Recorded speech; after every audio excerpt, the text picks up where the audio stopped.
Hey everyone, today I went to a flea market and I found a bunch of cool stuff. So first up, here's this Simpsons Treehouse of Horror comic collection, Heebie-Jeebie Hullabaloo. So yeah, collection of different Treehouse of Horror Halloween-themed comics, and then there's other stuff that, like, it's not even comics, it's like just weird, like, features or something. I don't really know what to call those things, whatever. Anyway, neat thing to find. And then, this was pretty weird. I found a bunch of cassettes. So first up, the famous comedy stars from the 1930s and 40s. Then on the other side, it says radio reruns, and I'm not sure what's even on here. I haven't played it yet, so I don't know who's on here, or if it's the same on both sides, or what the story is. I found this thing, Gigantus del Pop Genesis. And I'm pretty sure it's the rock band Genesis.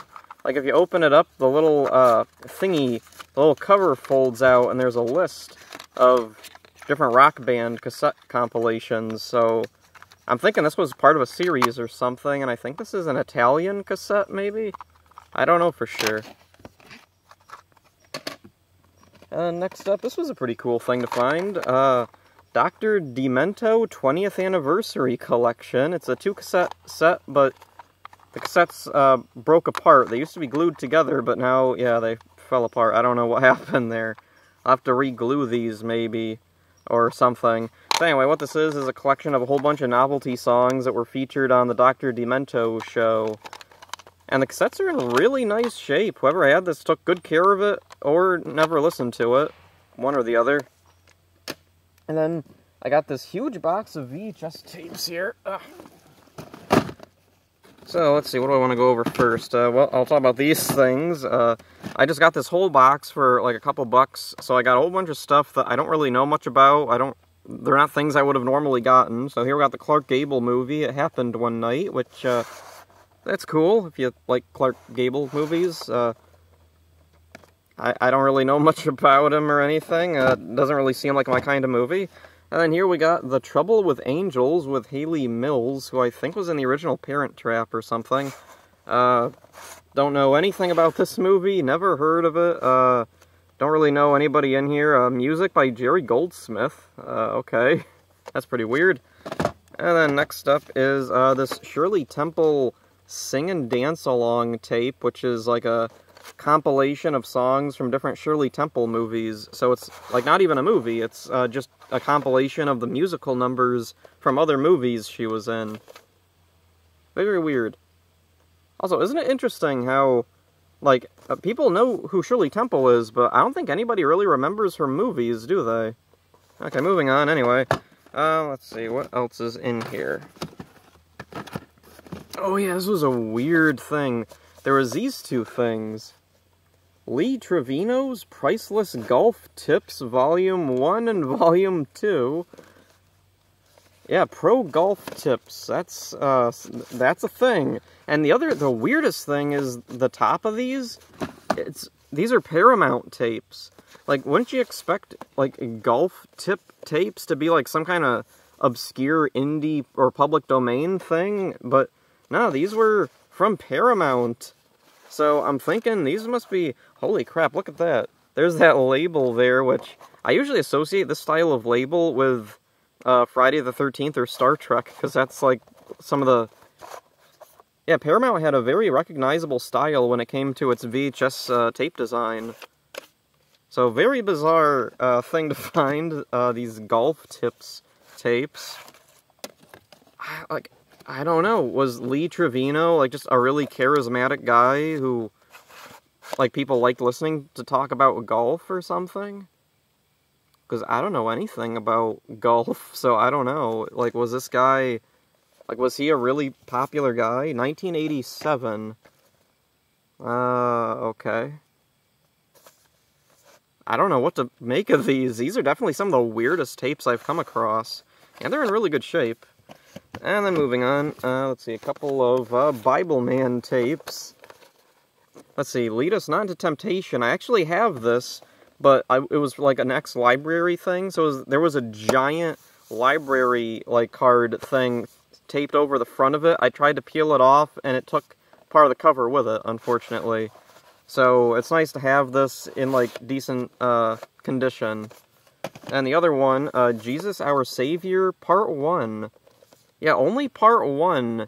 I have a DVD of this, and so, yeah, Part 1 is, like, movie length, and then there's a second movie length one. I didn't think they would put that on VHS, but apparently they did back in the day. Oh, also, I noticed both of these have a little thing at the bottom, starring Willie Ames of Charles in Charge and 8 is Enough.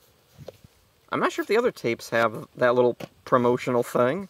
And then, here's another thing, E.T., which, oh yeah, also, there's a weird little sticker on the corner, or yeah, on the spine of this, 33, and it's on the spine of the tape, too. Oh, and there's also, like, a green top label, and the inside is green. That's weird. Oh, and this is really weird. There's a little sticker here. I thought it was for a video store or something, but it says Universal. If I tilt it, you can kind of see, yeah, it says Universal on there. That's really strange. I've never seen something like that. So this is a kind of peculiar E.T. tape. I'm not super big into E.T., though. I got this mainly because I'm going to see if I can sell it or something, but yeah, maybe it's worth something. It's got some weird stuff with it, like the 33 thing. I don't know if that's a video store thing, or maybe this was from a library. A couple of these, I think, might have come from libraries, because here's another thing I found. Dolores Claiborne. I saw the spine of this, and I was like, oh, is that Kathy Bates? Oh, yeah, it is. And I looked on the back, I saw Castle Rock Entertainment, and I wondered, oh, is this a Stephen King adaptation? And yeah, it is. And I like Stephen King adaptations, so yeah, I'm looking forward to this. I'll have to dig out a VCR to try and watch this. And one of the interesting things, there's one of these library card holder things on the back here. Huh, isn't that weird? I could probably peel it off, but I don't really want to. I kind of want to keep that on here just because, like, that's such a unique thing. That's kind of neat. Although, like, it does kind of suck that the library would routinely rip up the tape boxes to put them in these plastic cases, which I guess was for durability, and also because otherwise people would take it off the shelf and not pay attention. The tape would drop out and break or something, and they'd have to go to the trouble to fix it. And then next up, The Exorcist, Warner Brothers Special Edition, 25th Anniversary Widescreen Edition, and it's in this little clamshell thing that they did for a bunch of movies back in the late 90s, I think. Oh, I don't see the year on this. Where's the year? Oh, well, it says 25th Anniversary, so yeah, it would have been like 99, 2000, around then. I'm not a big Exorcist fan, but horror tapes seem to sell well. And then next up, let's see, I think it's a bunch of, like, Disney tapes, or... Oh, no, okay, yeah, some Disney tapes, but then some stuff is just, like, in clamshells. So first up, here we got a big clamshell of It's a Wonderful Life, which, yeah, I like this movie fine. Wow, the box is very dusty. I'll have to dust this off before I do anything with it. I don't know if I'll be able to sell this. It's not like it's a super sought-after movie, but I don't know, maybe there's like a collector who likes collecting things in clamshells, maybe? And then next up, Babe, Pig in the City, the Babe sequel. Oh, and there's a little coupon book thing in there. Cool, I guess. I don't really care about Babe at all. Neat, I guess. And this was really cool, the Gremlins tape, which, this is really cool, because this is the, yeah, this is the same edition I had as a kid. It came in, like, this big, clamshell with the, like, black case. The tape itself isn't really super interesting to look at. But yeah, that cover there is really, nostalgic to me, because I remember, like, owning this particular copy and watching it quite a bit. I remember, let's see, for a while, let's see, I live in a trailer, and we were getting a new trailer, but while we were waiting for it to be shipped in, we had to move across the street and live in the old one for a little while, and there was no power connected while they were setting up the new trailer. And so we were sitting in there, and I had this tape, and I had just gotten it. I think it was right after Christmas or something I had gotten this, and I really wanted to watch it, but we didn't have power. So every day I would like pass by the box where we had all the tapes, and I would see this, and I would look at it, and I'd look at the back, and I would open it up and just think about watching it. And I think this was like one of the first things I watched when we got power hooked up to the new trailer. And then next up, a couple of Disney things. Peter Pan and Pinocchio, yay! Not super, like, about, like, having copies of these particular Disney movies. Oh, it's still got the little sticker on the back. Like, I like Pinocchio and Peter Pan a lot, but, yeah, I'm not super into collecting Disney tapes. Like, they're a cool thing to have, sure, like, for, like, the movies I really like Sword in the Stone, or Treasure Planet, or Atlantis. I like having multiple different, like, formats, but, yeah, for Pinocchio and Peter Pan, I love them, but I'll probably try and sell them or something, because I'm just not super into having them in my collection. Okay, so next up, DVDs. Someone had a big box of DVDs, really cheap, so they just let me buy the whole thing for just a couple bucks. That was really cool. And I looked through it really quick just to make sure everything was in there, the stuff I really wanted was in there and all that. And one of the things I saw was this Alfred Hitchcock collection. I was like, oh, that's cool. I didn't think to open it because, like, it's a $1 DVD. I just assumed it would be in there, but nope. It's empty. So that sucks. I'm the proud owner of an empty Alfred Hitchcock $1 DVD box. Yay. Okay, what next? There was this $1 DVD, Telltale Heart and Wes Craven's Chiller, which I actually already have a copy of this, so, like, it's kind of cool to have this, but I don't know what I'm going to do with it now. I can't usually sell $1 DVDs. Alright, next up, here's a weird thing, Grumpier Old Men, and it's still sealed, and it's got a little, like, Walmart sticker on there. Yeah, $5.50 a couple of years ago, looks like. So anyway, kind of neat to find this, like, still in the, like, packaging. Let's see. You know what's weird? That they had this wrapped, and there's a sticker here, then there's a sticker on the spine of it looks like. Why were there so many stickers? Like, were they really that concerned with people trying to steal the Grumpier Old Men movie? And then I got a whole bunch of, like, kids' movies in here. Here we got Dora's Halloween Parade, which it looked like it was in good shape, especially for, like, a kids' movie in a cheapo box like this. I wouldn't expect it to be in, like, really nice shape. Let's see, 2011.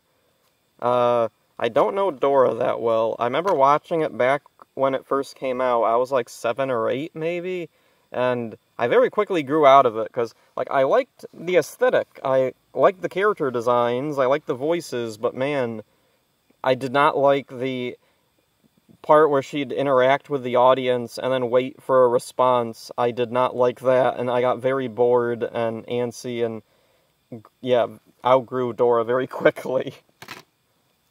And next up, here we got something. This was another thing where I saw it, and I was like, oh, cool, I need to buy this, because, like, I opened it up, saw the disc, and then I looked closer at it and realized, oh, this is not the stop-motion Peter Cottontail, this is some weird CGI thing that I don't know. Let's see, there's a whole bunch of bonus features, apparently. Christopher Lloyd is in this. Of course he is. Why wouldn't he be? I don't think I'll be watching this. I don't know, maybe it's really good, but it doesn't look very good to me. And then next up, here we got this Max and Ruby DVD, Berry Bunny Adventures. Oh boy, I know nothing about Max and Ruby. When I was a kid, I think I had one book of theirs, maybe? Or maybe it was just someone with, like, the same illustrator, because, like, these designs look very familiar to me. I'm sure I had a book that was illustrated by whoever designed these characters, or illustrated these characters, or whatever. I don't know anything about Max and Ruby. I don't know, maybe it's good, but I'm probably never going to watch it. Next up, here's a weird thing, Seabiscuit. Yeah, the Seabiscuit movie, just randomly in this box of DVDs. Kind of a cool thing, I guess. I don't really care about the movie, though, so hopefully I can sell it. And then here's a thing, National Velvet. Let's see, Mickey Rooney, Elizabeth Taylor. Never seen this, never heard of this. I don't know what in the world this movie is. It's about a horse or something. Oh, maybe whoever had these DVDs previously liked horses? There's a big white splotch of something there. I don't know what that is. Paint or glue? Okay, I kind of got it off there. So it looks a little nicer for when I eventually try to sell it. And here's something, Hop. I saw this, it's a Blu-ray, and I was like, oh, cool, a Blu-ray. I can definitely sell this, even if it's a, like, not particularly uncommon kids flick, but unfortunately the DVD is missing. It's only the Blu-ray. Oh, well, that sucks. Oh, and then includes an all-new mini-movie.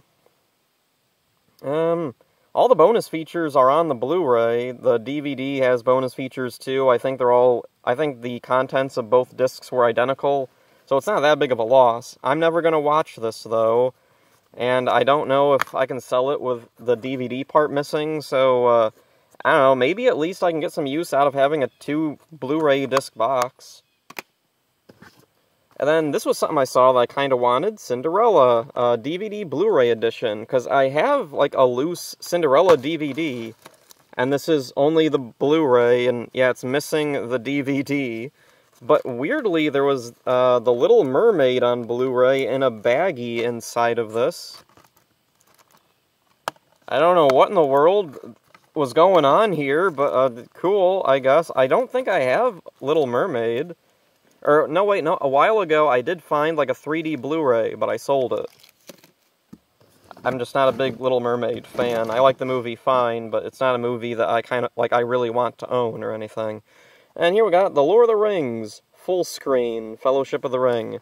It's got the paper, it's got the insert, it's got both discs, they're in good shape. It's a really, like, in nice shape DVD, but it's the full screen version, so I don't really know, like, if anybody's really going to want it a whole lot. There's a sticker on the back, which it's not peeling off cleanly, so I'm just going to leave that there. And then next up, a couple of Marvel things. Here we got the first Iron Man movie. Yay! I saw part of this, and I thought it was okay as a Iron Man adaptation. I'm not a super big Iron Man fan, but I thought this was fine. They updated the story in a creative way, and, you know, I do not remember who the bad guy in this movie was at all. And then here we got X-Men 3: The Last Stand. That's kind of a cool thing to find. There's some dirt or paint, again, on this thing.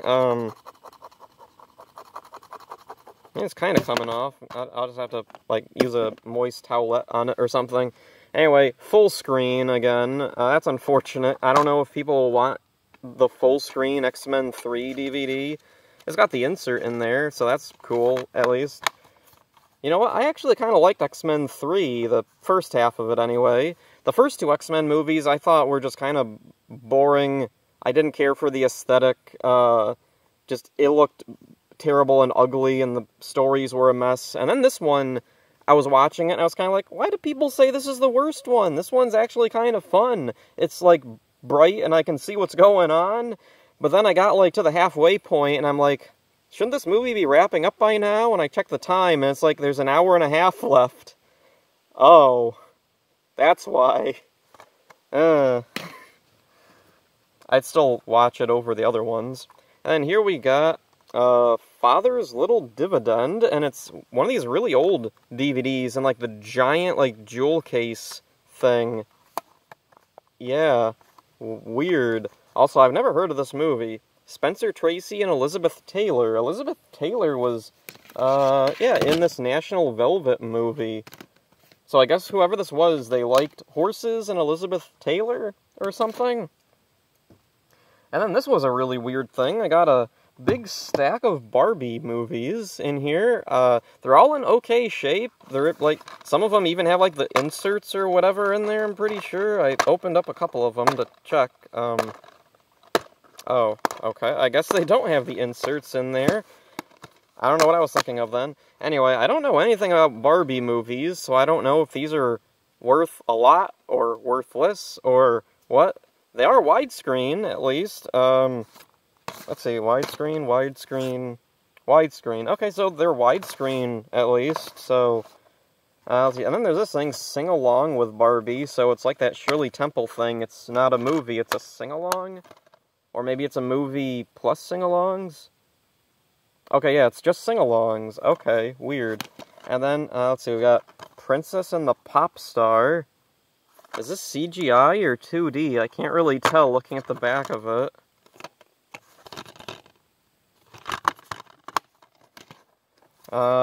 Mariposa. Okay, this one's CGI.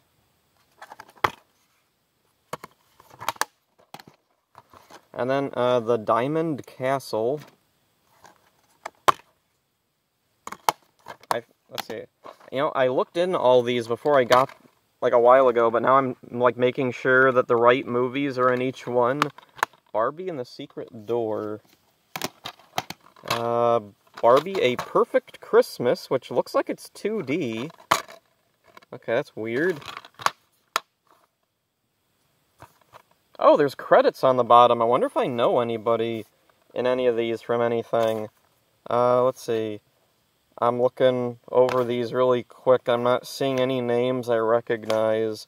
There's so freaking many Barbie movies. Like, aren't there like 40 Barbie movies or something ridiculous? Okay, I don't recognize any of the names on any of them. I know Lee Tokar did voices in some of these. He was the voice of Ripster in Street Sharks. And then next up, kinda sorta related to Barbie movies. Here we got 2 Tinkerbell movies. This is the first one I think that they did, which I might give a watch, because oh, it's got these little snappy things on it. I might watch this, I don't know. I like Tinkerbell fine and Peter Pan. She works as like a mascot character for Disney. Oh, this snap fell off, okay. I guess I'll just pop that one off too. Yeah, I don't know much about the Tinkerbell movies. I know it has to do with, like, she lives in a magic forest and there's other fairies. And then here we got Great Fairy Rescue. Is this the sequel? I know they made a couple of sequels. I don't know, like, which one specifically this is. And then next up, here we got 270 classic cartoons. Not really. There was only one disc inside. Yeah, just one lonely disc inside, unfortunately. The other, however many discs were in this, 3, only one of the 3, so I don't know what's on it. There's no list of contents or anything. All I know is, let's see, Fleischer, Superman, Casper, Mighty Mouse, Woody Woodpecker, Felix, Popeye, Baby Huey, Popeye again, this bird who I recognize, but I can't place. I know that one, but I don't know who it is. Let's see, Little Audrey, and many more. Okay. So I don't know what's on this particular DVD. Maybe there's some cool hidden gems on there. I found another, like, cartoon compilation a while ago, and it had the Dover Boys cartoon on there. Absolute garbage quality, but that was cool, because I had no idea Dover Boys was in public domain. I'm kind of surprised that wasn't on more public domain collections, because it's a really good cartoon. And then, finally, here we got the Fellowship of the Ring. Let's see, Special Extended DVD Edition. This was pretty cool to find. I didn't actually find this at the thrift store, or at the flea market. I found this at the thrift store. So yeah, like, I just went there on a whim, and yeah, really cool thing to find. Look at all that. Super extended, buttload of bonus features. It's got the booklet in there. Yeah, I remember back in the day, I really, really wanted these extended edition DVDs of Lord of the Rings, because I really liked the Lord of the Rings movies, and it was so cool to, like, have even more of them that covers, like, more of the stuff from the books and all that. They did a similar thing for the Hobbit movies, too, but I don't really care, because they're long enough. I really only like the first Hobbit movie. Maybe I would get the extended edition of sometime, because I do genuinely really like the first Hobbit movie. I think it's a really good adaptation of the book. The original stuff that they added in fits the tone, the story, and all that. The other movies, though, the stuff they added in, I'm not a big fan of. So, yeah, I think that's everything that I got. The flea market, a couple things at the thrift store. So that's it for this one. Hope you enjoyed it. See ya.